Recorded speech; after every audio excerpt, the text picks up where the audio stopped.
Ang ikalawang sulat ni Pablo sa mga taga-Tesalonika, unang kabanata.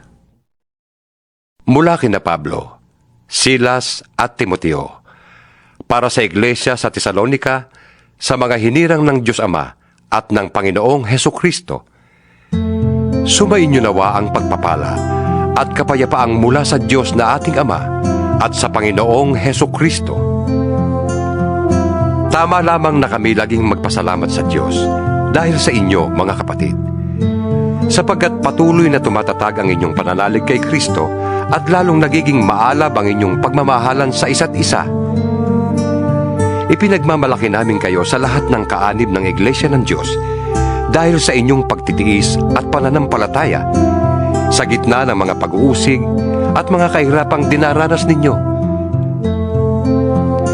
Ang lahat ng ito'y nagpapatunay na makatarungan ang paghatol ng Diyos at ginagawa niya kayong karapat-dapat sa kanyang kaharian na siyang dahilan ng inyong pagtitiis. Gagawin ng Diyos ang nararapat. Tiyak na pahihirapan niya ang mga nagpapahirap sa inyo.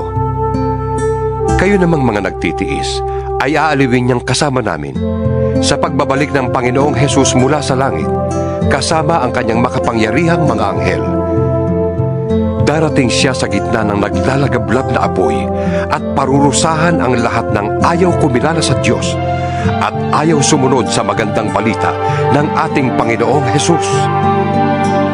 Mapapahamak sila magpakailanman at maihiwalay sila sa Panginoon at sa dakila niyang kapangyarihan.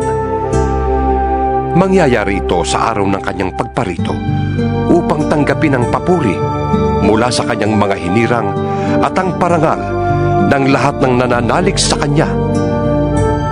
Kabilang kayo roon, sapagkat tinanggap ninyo ang magandang balitang ipinahayag namin sa inyo. Lagi namin kayong idinadalangin sa Diyos, na naway maging karapat-dapat kayo sa pagkatawag niya sa inyo.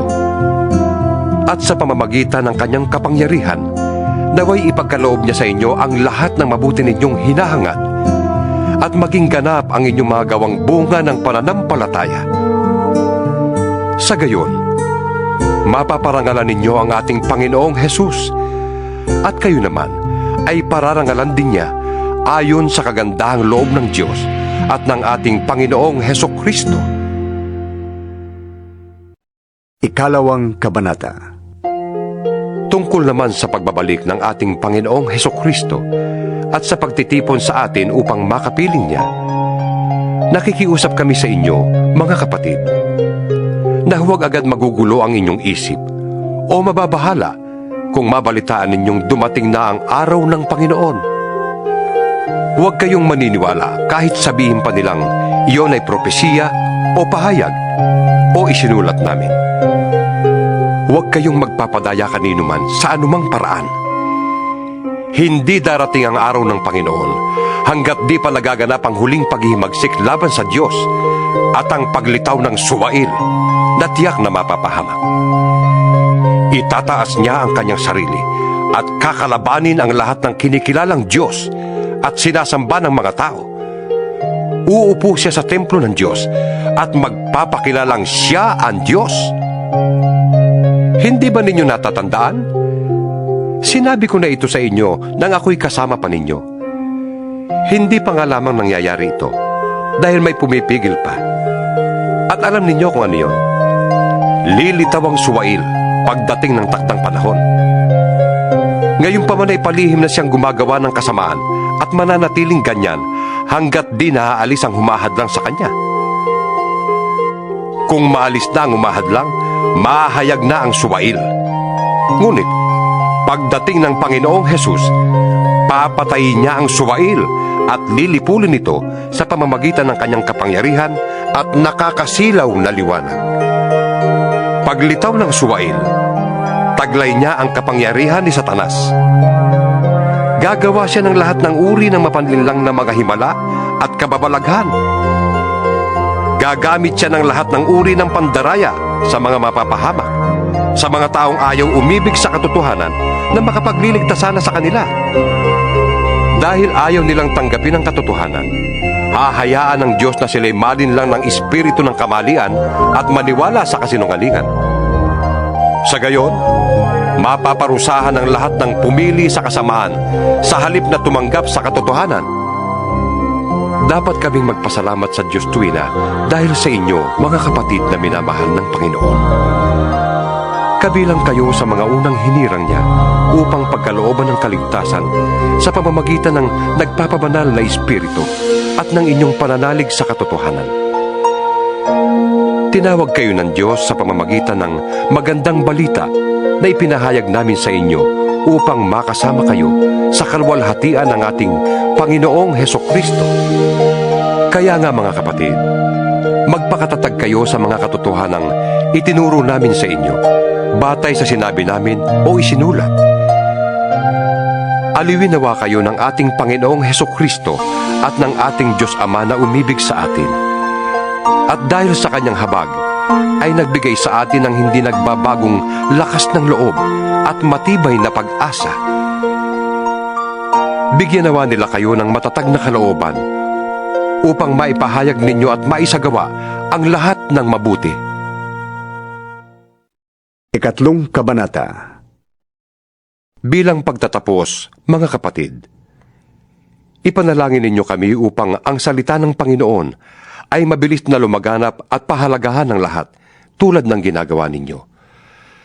Idalangin din ninyong maligtas kami sa mga taong masasama at walang kinikilalang Diyos, sapagkat hindi lahat ay naniniwala sa salita ng Diyos. Tapat ang Panginoon. Siya ang magpapatatag sa inyo at mag-iingat laban sa dyablo.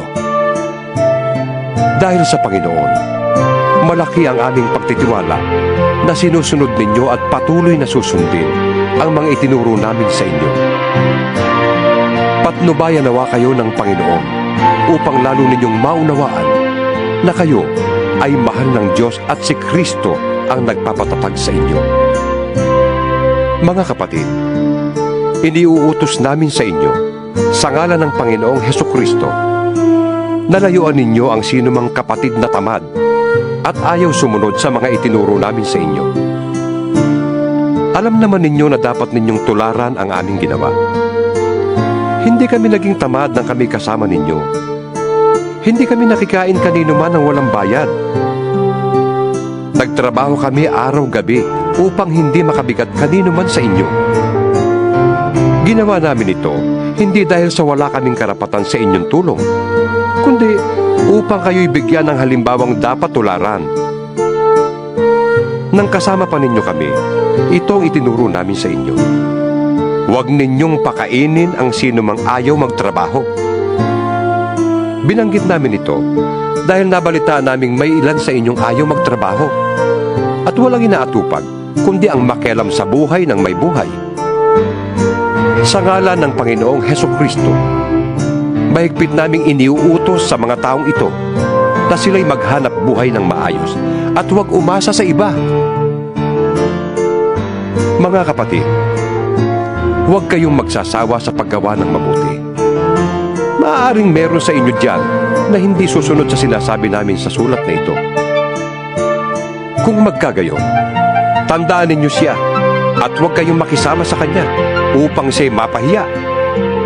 Ngunit, huwag naman niyo siyang ituturing na kaaway.